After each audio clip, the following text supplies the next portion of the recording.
ሽን አከብራለሁ የሚለው ነገር አለ። ከበፊትም ነው።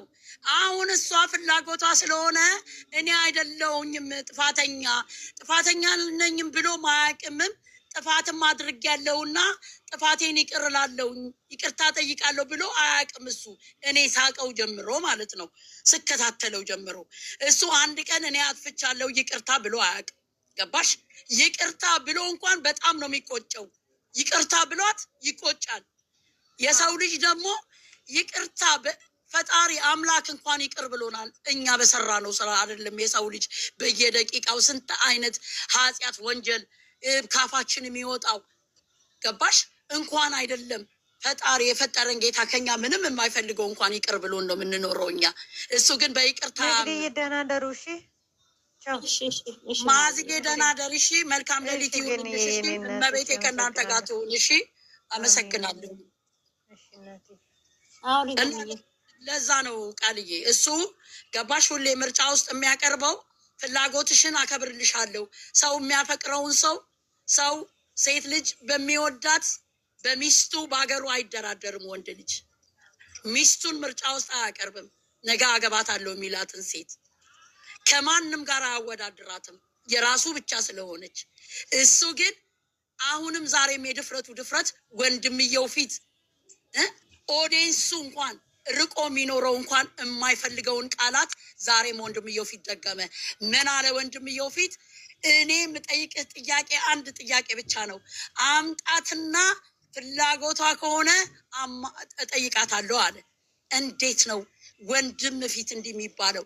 ድሮ ሳይፈልጋት ነበረ ለጥቅሙ እንደምንለው ለስራ ብቻ ነበር የሚፈልጋት።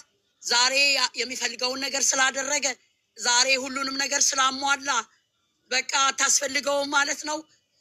እንደገና እዚህ ጋር ደግሞ ኦዲየንሱን ለማሳመን ነው። በቃ እሷ አልፈለገችም እና በቃ ከኔ ጎን ይቆማሉ።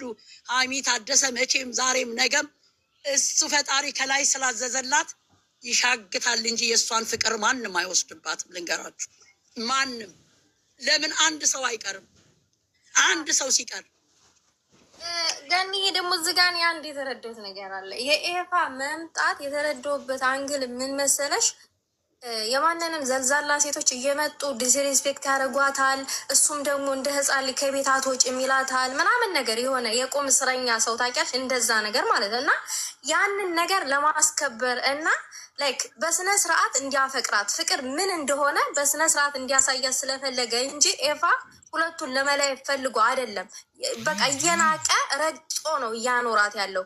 ኤፋ ደግሞ እኔ እህቷ እያለሁ እኔ ወንድም እያለሁኝ መረገጥ የለባትም የሚለው አናዶት ነው በመሀል ሊገባ የቻለው እንጂ ኖ ኤፋ እኮ አልደበቀም እኮ ቃልዬ። አንተ አልተንከባከብካትም አለው እኮ በሚዲያ ፊት አልደበቀም እኮ። ወንድ እኮ አይደብቅም እኮ። ወንድ ልጅ ወንድ ነው። ተመጣ ተጋፍጦ እነዚህ ወንድሞቿን አይተሻቸው ታውቂያለሽ ወይ? ሶስናን ሲያመጣ አይተሻቸው ታውቂያለሽ ወይ? ሌሎቹን ሲያመጣ አይተሽ ታውቂያለሽ ወይ? ሀይሚ እኮ አዲሱ አይደለም። ነገር ግን እነሱ ገባሽ ከነገ ዛሬ ከወደደችው እሷው ትወጣው ብለው ለራሷ ጥለውላት ስለሆነ ብቻ ነው። ገባሽ ቃልዬ? ለእሷ ነው የጣሉላት። ለምን መሰለሽ? እሷ እነሱ እንዳይገቡ የፈለገችበት የራሷ ምክንያት ይኖራታል። ያ የሴት ልጅ ባህሪ ነው። ገባሽ? አንድን ሰው ስትወጂ ስትዋደጂ አንቺ ሌላ ነገር ቤተሰቦች ውስጥ እንዲመጣ አትፈልጊም። ያንን አደረገች። ኤፊ ግን ጓደኛ ነው፣ ሚዲያ ላይ ይሰራል፣ እንደሱ ወንዶቹን ያያል። ኤፊ የሆነ ነገር ባያይ ኖሮ ይቺ ልጅ መጎዳቷን በደንብ ባያይ ኖሮ እንደዚህ መጥቶ እህቴ እየተጎዳሽ ነው እየተንከባከብካት አይደለም ምን አለው? ልታገባት ነው ወይ ሲለው ለምን እኔ አገባታለሁ ወይ? እንደዛ አይባልም። የሚያገባት የሚወዳት እኮ ይኖራል፣ የሚንከባከባት አለው። እኔ ሳልንከባከባትም ወይ ብሎ መለሰውለት። አልተንከባከብካትም አለው። ወንድሙን እህቱን ቢንከባከብላት ወንድም እኮ ያከብረዋል። አንቺ እነዚህ እኮ የተከበሩ ናቸው። እኔ እስኪ ኤፊ እኮ ለአብርሃም እኮ ዝቅ ብሎ ነው አብርሃምን ሲቆጣ የነበረው። ገባሽ? አንተ ሚስትህን ማክበር አለብህ። እንዴት ነው ሚስትህንም እንደዚህ የምታደርገው ብሎ ሴም አንድ አይነት ጥያቄ ነው አይደለ እንዴ ሲያቀርብ የነበረው ለአብርሃምን። ለምን አብርሃም ባልጎ ስላየው ወንድሜ ነው ብሎ አልተወውም አለው። መልሱልኝ። አብርሃም ባልጎ ስላየው ለምን ሴት ታመጣለህ በሚስት ላይ ብሎ አብርሃምን ትልቅ ወንድሙን ዝቅ ብሎ አይሆንም፣ እንደዚህ አይደለም፣ ክብርህን ጠብቅ፣ ካልተከበርክ ደግሞ ተዋት ብሎታል ለወንድምየው የገዛ ሚስቱን። ለምን ወንድ ስትሆኚ ትክክለኛ ውሳኔ፣ ትክክለኛ ንግግር ነው የምትናገሪው። ወንድ ስትሆኚ ነው የምልሽ። ሱሪ የለበሰ ሁሉ ወንድ አይደለም እንገርሽ። እኔ እኮ አሁን እኮ ማነው ኤፍሬም እኮ ሃይሚን ይዟት ሂድ ከሱ ያለያያት አይደለም። ወንድም ሆነ እንደ ወንድም ሲጠይቀው እሱ ደግሞ እንደ አንድ ፍቅረኛ የፍቅረኛውን ግዴታ መወጣት አለበት። በንግግር ገባሽ? መቋቋም አለበት። እውነተኛ ነገሩን መመለስ አለበት። እኔ እኮ የተግባር ሰው ነኝ። ምንድን ነው ተግባር? ተግባር በወሬ ነው እንዴ? እንደው የተግባር ሰው ቢሆን ኖሮ ምርጫ ውስጥ አያቀርብም ነበረ። አሁን የሚሰማው የሚያየውስ ምን ይለዋል? እሱ የተወሰኑትን ማቁትን እየተከተለ ነገር መናገር የለብሽም። ትክክለኛ ነገር ነው መናገር ያለብሽ። በቃ ገባሽ? የሆነ አንቺ 20 ደቂቃ ወይ 30 ደቂቃ የፈለኩትን ፈንጭቼ ወይንም አውርቼ ሄዳለሁ አይባልም። ትክክለኛ ለወደሱ ትክክለኛ ነገር ነው ተናግረሽ መሄድ ያለብሽ። አሁን ዛሬ ኤፍሬም የተናገረውና እሱ የተናገረውን ልዩነቱ እዩ። በሁለቱ መሀል ምን አይነት ልዩነት እንዳላቸው ራሱ አይተሽ እንደነገር ነው። ገባሽ? በጣም ልዩነት አለው። ያኛው ልክ አይደለህም፣ እሱ ደግሞ ልታገባት ነው ነጌት እንደዚህ አይባልም። ትክክለኛ ነገር ለስራም ቢሆን እንደዚህ አይባልም። ወንድሙ ያለው ልታገባት ነው ማለት በራሱ መድዬ ንቀት ነው። ገብቶሻል? በቃ ንቀት ነው አይባልም። ወንድም እህቱ ዛሬ 5 ፍሬና 4 ፍሬ አጨበጨበልኝ ብለሽ እና ለጭብጨባ መሆን የለበትም። ክብር የሚባል ነገር አለ። ይሄ ቪዲዮ እኮ ይቀመጣል። ገንዬ 5 ፍሬና 3 ፍሬ ሰው አጨበጨበልኝ ብለሽ ያልሆነ ነገር ተናግረሽ መውጣት የለብሽም። እኛ ወንድሞቹ ያናደዱ ለምንድን ነው? ልክ አይደሉም። ወጥተው ዛሬ ወንድሙ የእሷን ወንድም መቃወም ልክ አይደሉም ሁለቱ። ለምን ሴቷ ስትመጣ ለምንድን ነው ያልተናገሩት? ተው አንቺ ሴት ልጅቷን ለምን አልተናገሩ? እንዴት ነው ወንድሙ እየሆነ ይዞ ሲወጣ እንዴት ይናገሩታል? አየሽ ኖ ሲጀመር ምንድነው ቤተሰብ ጣልቃ አይገባም አሉ የእሱ ወንድሞች መድዬ። እነሱ ከመሰረቱ ጀምሮ ሴት ሲያመጣ ጀምሮ ጣልቃ ሲገቡ አልነበረ? ኤፍሬም ዛሬ እኮ ነው የመጣው። መቼ ጣልቃ ገብቶ ያውቃል? ዛሬ ስለመጣ እኮ አንቀጠቀጣችኋ። ኤፍሬም በነገራችን ኤፍሬም የመጣው እኮ እንደነሱ ጥቅመኛ ቢሆን ኖሮ እኮ ሁሌ እሱ ነበረ ድሮ ይመጣ ነበር በቀን በቀን።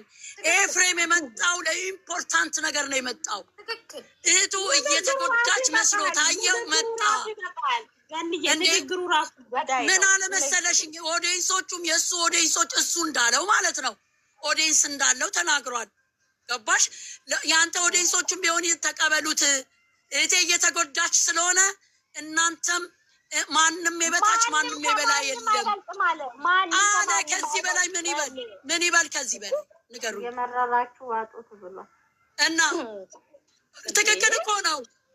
አንቺ ቆይ እንኳን እህትሽ እኔ መቅዲ ስትጎዳ በዚህ በካሜራ ላይ ማያት ተጎድታ ካየው እኮ ምንም ካለኝ በገንዘቤ ለመርዳት ሞክራለሁ፣ ከሌለኝ ሀሳብ በድምፄ መርዳት ሞክራለሁ እንጂ እየተጎዳች ጓደኛዬ ብዬ እስካልኩ ድረስ ዝም ብዬ አልቀመጥም። እኛ ራሱ ሃይሚ እየተጎዳች ነው።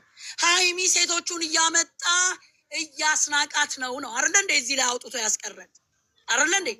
አይሆንም። ሌላ ለምን መጣን እዚህ? ምን እኛ ፖለቲከኛ አይደለንም እኮ ስለምንወዳቸው ነው አይደለ እንዴ?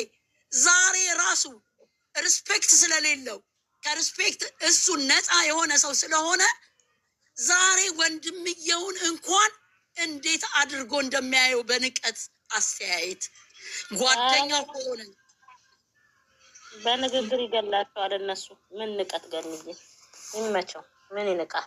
ምንም ትክክለኛውን ነገር ነጥብ ያለውን ነው የተናገረው። በቃ እህቴን አልተንከባከብክትም፣ እህቴ እየተጎዳሽ ነው፣ እየተጨናነቀች ነው፣ ልጅ ናት አለ። እኛ እንደምንለው ማለት ነው ልጅ ናት፣ ይህንን ነገር መሸከም አትችልም አለ። ከዚህ በላይ ምንድን ነው ሊነገረን የሚችለው? ለማንም አያስመስልም። ገብቶሻል? በቃ በትክክለኛ ይኸው እኔ አንዳንዴ ንግግር ከሱ ተማሩ እናንተ እንከፎች፣ ኮተቶች ማለት ነው። ኮተት ናችሁ እናንተ። አሁን እሱ የኦዲየንስ ነገር መልስ አላወራ፣ ምን ያላደረግ በቃ የራሱን የተሰማውን እንቅጭ ተናግሮት። አሁን እንግዲህ እናንተ አሁን ነገ ትወጣላችሁ እንዴ ታላዝኑባላችሁ። የኦዲየንስን ወሬ እየሰማችሁ የሚያላዝኑትማ እንደሱ እኮ ጥፋትን ጥፋት አይደለም ብለው በጭፍን በቃ አናምንም በቃ ግን ትክክል ነው ግን አናምንም። ምንድነው እንዲህ አይነትን ሰው የምትዩ? በቃ መተው እኮ ነው እንዴ። አላየሽም እንዴ የተወሰኑ አሁን ለራሳቸው ሜዳ ላይ ወድቀው ስለ ሰው የሚያወሩ ስለ ራሳቸው ሳያውቁ፣ እኔም ስለ ራሴ አላወቅኩም፣ ግን የማውቀውን ነው የምናገረው። ያየሁትን ልጆቹን ስለመወዳቸው ገባሽ? አውቄ አይደለም።